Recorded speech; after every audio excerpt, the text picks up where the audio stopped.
Guess what? Remember when I said bad things can happen? Hang on, hang on. The future of this system and this population is very bright. I've never met a sturgeon technician. It was over in that corner. It was big. Hurry up.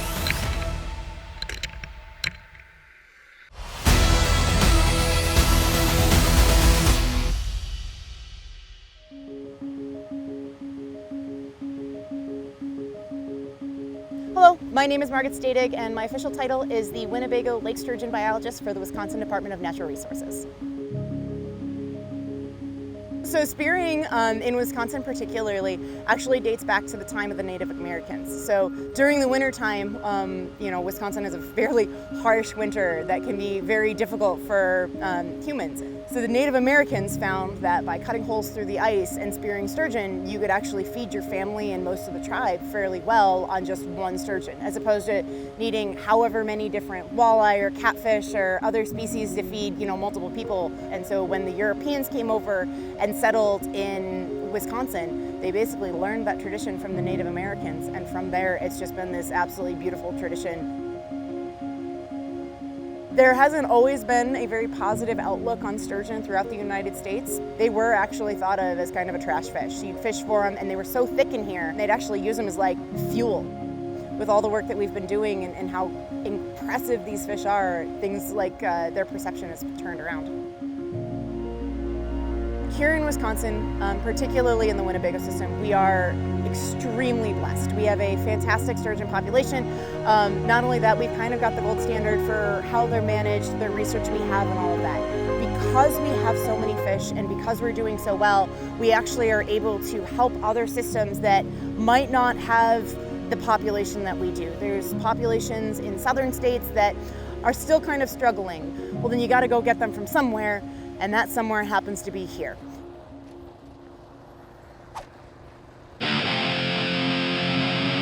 So back in July, when I was able to see that I pulled my first ever tag on the upper lake system for sturgeon spearing, I was ecstatic. I actually started calling all of my buddies and saying, hey, I got a tag.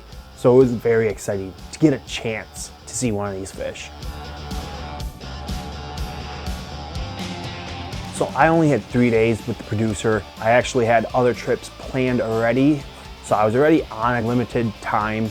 When I got back, it was the last day, early morning, didn't see anything. It was the last 4 hours left, and suddenly I looked down and there was a fish swimming through the hole.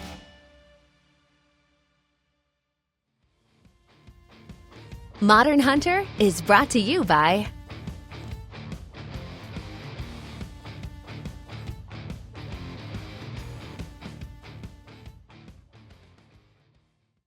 Today I want to take a minute and talk about the Defender Vision Pro HD.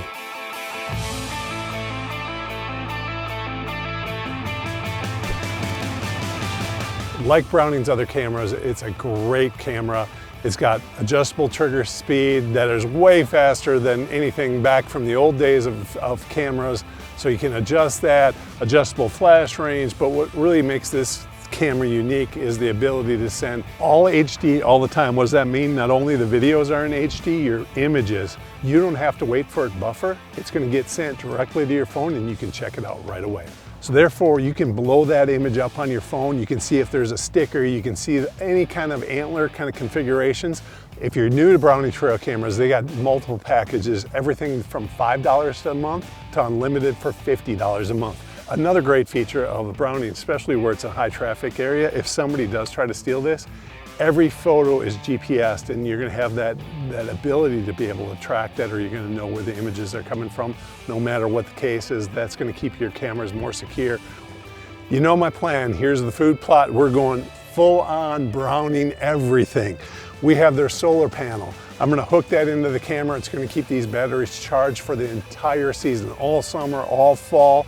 You're going to be good to go. It's got their big SD card, 64 gigs. It's going to take more than enough images plus the video. And best thing is if you're using your app and you get it sent into your cell phone, you can manage the photos directly from there. So if the card is getting full, you can delete what you want, save the other ones that you want to go, you're good to go. So I'm going to screw this in. I'm going to know every mature deer that's hammering this food plot because they're going to be on my hit list come fall. And I was lucky enough to film a quick bit of the sturgeon coming in through the hole before I put my phone down and threw the spear. So after a quick celebration, I had to run down to the registration station to register the fish. When I got there, I wasn't expecting much. I knew how big it kind of was. However, the one thing I didn't expect was this fish to be tagged.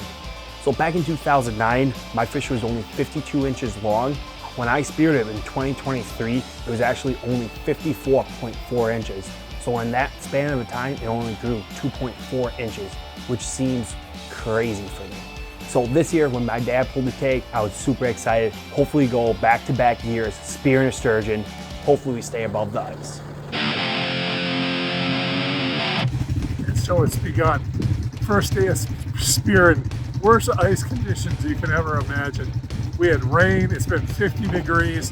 You wait 9-10 years to get a tag, you're gonna take some chances, right? The good thing about Lake Poygan is even if you go through, you're just gonna get extremely wet. So I'm not too worried about life threatening. We could have another accident or two, but I'm ready to get in shack. Let's go.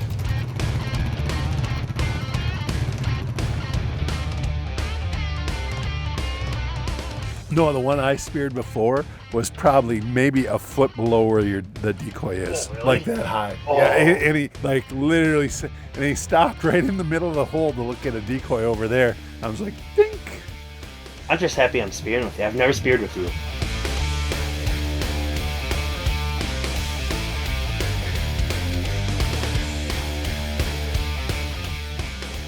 It's going around us. Yeah. I'm blaming you on the jigger. You look at the size of that mark. That thing's way big. 30 feet out. There's another one small. Yeah.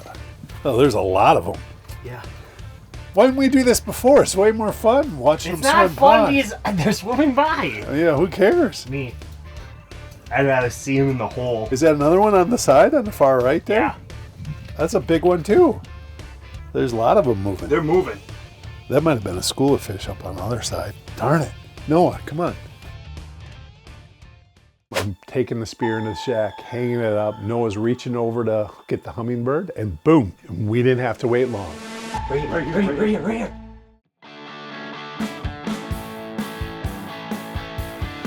Well, we just had one swim through the corner of the hole. I didn't really see it until it was right there, and literally its tail was there, and I couldn't tell how big it was.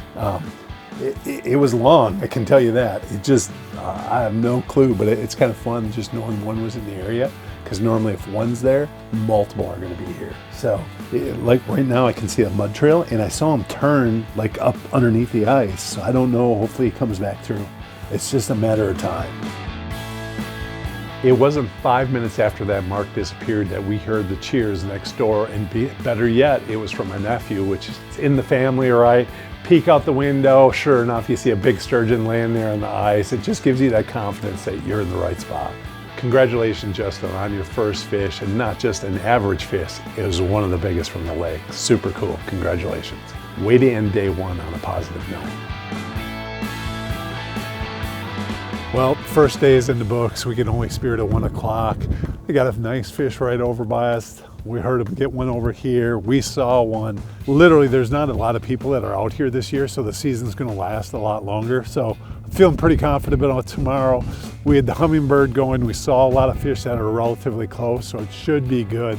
All we can do is keep our fingers crossed, and hopefully it stays cold like this because the ice will stay good. That's our biggest challenge right now. It's day 2. The season's about to start. It starts at 7 o'clock. On the whole system, they call it the lower river system or lake system, which is Poygan and Lake Butamore. There's only been 13 fish taken. We know for a fact 6 are right in this area, so we know they're here. The hummingbird's telling us other fish are swimming by us. I feel pretty good. I feel confident. We know we're in the right area. All we got to do is wait and see.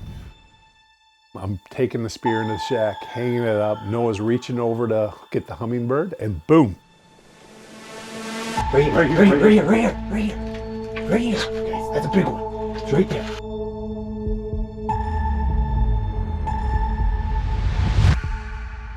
Can you see him, man? Get him.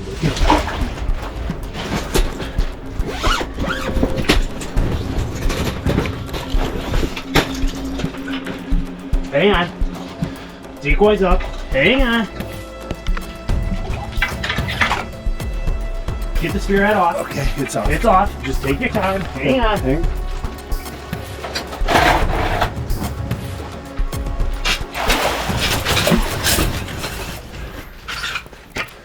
There you go. Not super. It looks a lot bigger.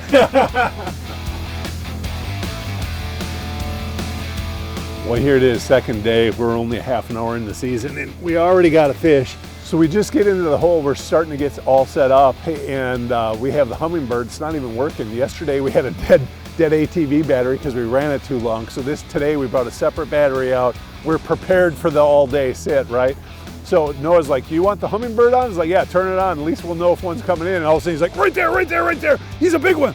And I looked down and he literally looked like he was the length of this hole. But the problem is, you know, at that light, you can tell it's kind of dark outside yet. You know, it's light enough, right? It's past 7 o'clock, but inside the shack, we don't have a lot of daylight. You need that sun to really, you know, brighten up the whole hole so you can see everything good. We knew he was the length of the hole, which means he's over 40 inches. And like I said, with the ice conditions that we had, so I'm more than happy just to tag a fish this year after waiting 10 years. And it's always great to hit it with my son, thank you. He was a great guide. He literally did all the work. I did nothing but show up and sit there with the spear. My first fish with my dad, actually my first time spearing with my dad. Yeah. So it made it even better. First day yesterday, second day today, it's awesome. And we could get it on film, which even makes it more special. It was a great time, and honestly, we'll make our family happy that we're not going to spend any more time on the ice. So all in all, it's been a great adventure, and I can't wait for another 10 years so I can do it all over again. All that's left is to take that sturgeon over to the registration station. And in Wisconsin, when you harvest the fish, you have to register that fish that exact same day.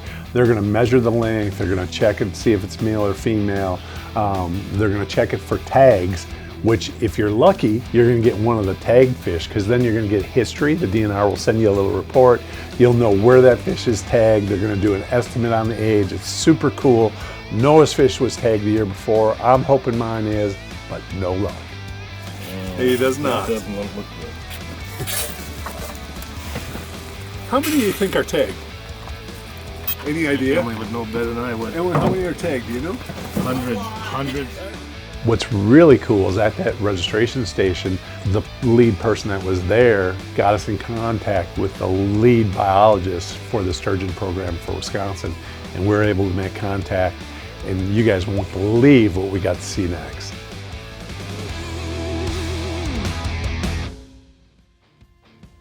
Modern Hunter is brought to you by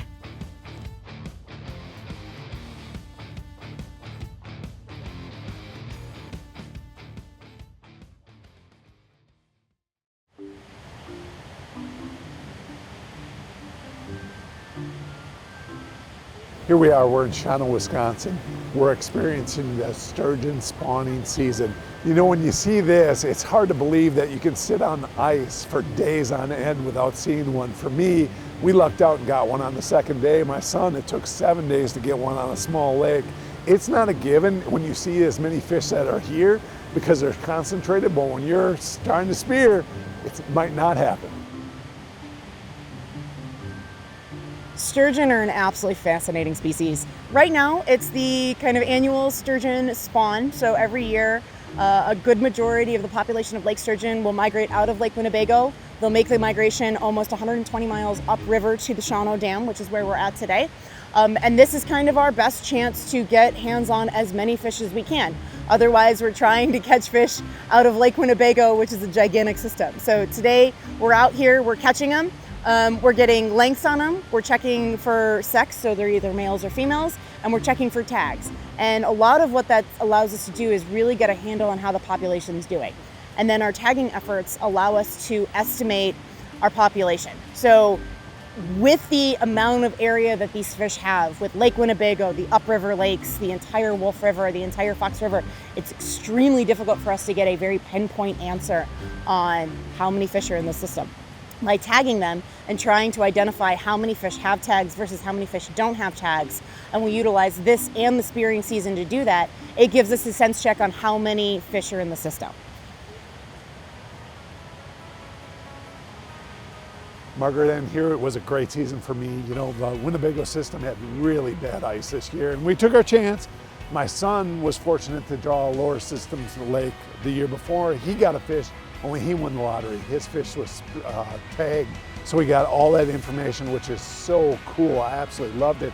And to see what you guys have going on here and the management behind the Sturgeon program is simply amazing. It is one of the things that I actually really love about this program, is particularly because they're tagged and we track them and we can handle them multiple times in their life.